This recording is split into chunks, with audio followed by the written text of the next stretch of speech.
मिरजेत नशेखोराने प्रवासी रिक्षा फोडून दहशत माजवण्याचा प्रयत्न केला. सुदैवाने प्रवासी महिला आणि लहान मुले बचावली.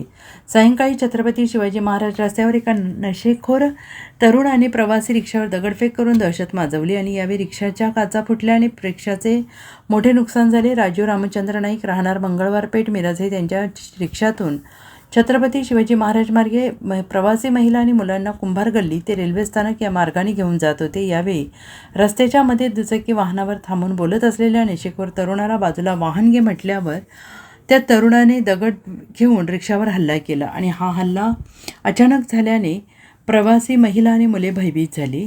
रिक्षाच्या काचा फोडल्याने रिक्षाचं मोठं नुकसान झालं. रिक्षा चालकालाही यावेळी नशेखोरांनी मारहाण करण्याचा प्रयत्न केला आणि ही घटना जेव्हा घडली त्यावेळी घटनास्थळी गर्दी तयार झाली.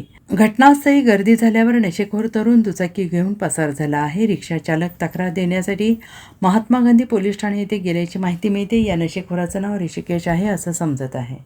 म्हणजे पॅसेंजर घेऊन चाललोय, कुणीकडे चालला होता? रेल्वे स्टेशनला चाललोय. बरं. 6:45ला गाडी आहे आणि त्यानं काय केला, ऋषिकेश म्हणून आहे ते आता दारू पिलेला होता. भांडणं कुठं तर झालेलं वाटतं आणि येऊन माझ्या गाडीवर दगड घातला. गाडी जरा पुढे घे म्हणताना तुला काय समजते का नाही म्हणून मला दमदाटी दिला आणि मारलाय.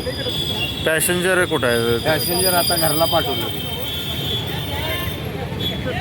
कोण कोण? पॅसेंजर ते 2 लहान मुलं आणि तिची आई.